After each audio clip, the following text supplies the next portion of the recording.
High আমার প্রিয় ছাত্রছাত্রী, এখন আমি আলোচনা করতে চলেছি প্রত্যেকটা স্টুডেন্টদের জন্য ইম্পর্টেন্ট ভয়েস চেঞ্জ নিয়ে। ঠিক আছে? ইম্পারেটিভ সেন্টেন্সের আজকে ভালো করে নিয়মটা ভালো করে বুঝবো, অ্যাক্টিভ থেকে প্যাসিভে কীভাবে চেঞ্জ হয়। প্রথমেই বলি ইম্পারেটিভ সেন্টেন্স বলতে আমরা কী বুঝি। না, সেই ধরনের সেন্টেন্স যে সেন্টেন্সগুলো ভার্ব দিয়ে স্টার্ট হয়। যেমন ধরো, open the window, close the door, post the letter. ঠিক আছে? না, ওয়াশ দ্য ক্লোথস। তো এই ধরনের সেন্টেন্সগুলোকে আমরা ইম্পারেটিভ সেন্টেন্স বলি। তো এইগুলো এবার অ্যাক্টিভ থেকে আমরা প্যাসিভে কীভাবে চেঞ্জ করব সেটাই আলোচনা করতে চলেছি।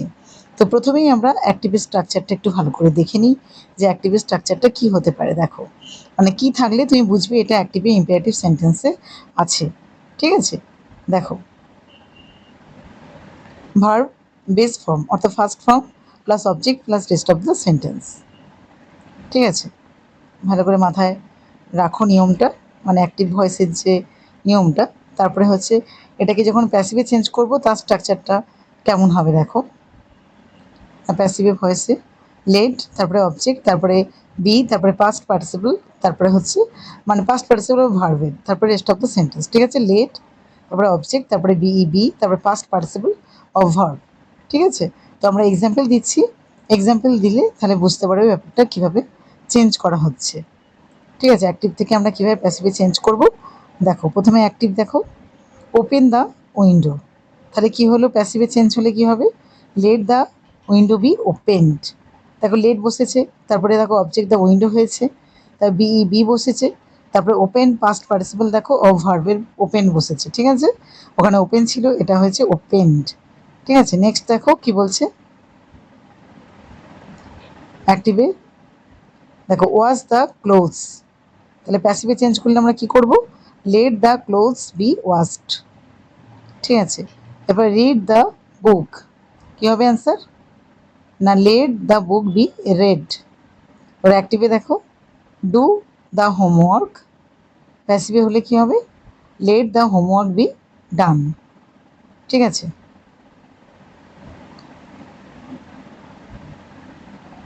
আরও কিছু নিয়ম দেখো। Write a letter, let a letter be written. Call the doctor, let the doctor be called. Bring the file, let the file be brought. Feed the dog, let the dog be fed. ঠিক আছে? প্রত্যেকটা একই নিয়মে করেছি যাতে তোমাদের কোনো অসুবিধে না হয়। নেক্সট দেখো অ্যাক্টিভে, close the door, let the door be closed. Post the letter, let the letter be posted. Turn off the light, let the light be turned off. Prepare a report, let a report be prepare. ঠিক আছে? তো আশা করি কোনো অসুবিধা হবে না প্রত্যেকটা নিয়মগুলো মাথায় রাখলে, মানে নিয়ম বলতে মানে উদাহরণগুলো। ঠিক আছে? তো এরপরে দেখো আমরা রিকোয়েস্ট থাকলে অ্যাক্টিভ ভয়েসে ইম্পারেটিভ সেন্টেন্স আমরা কীভাবে চেঞ্জ করব। ঠিক আছে? না, প্লিজ অর কাইন্ডলি থাকবে দেখো, তারপরে ভার্ব থাকবে বেস ফর্ম, তারপরে হচ্ছে কি অবজেক্ট। এটা হচ্ছে অ্যাক্টিভ ভয়েসে যে স্ট্রাকচারটা থাকে। আর প্যাসিভে চেঞ্জ হলে ইউ আর রিকোয়েস্টেড টু করতে হবে।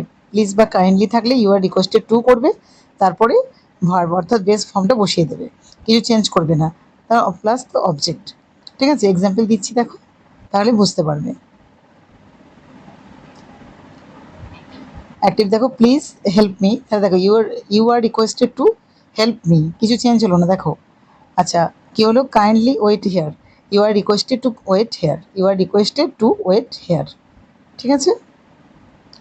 Thank you so much for watching this video. ঠিক আছে? আশা করি তোমরা বুঝতে পেরেছো ইম্পারেটিভ সেন্টেন্সের ব্যাপারটা, অ্যাক্টিভ থেকে passive voice change. Thank you.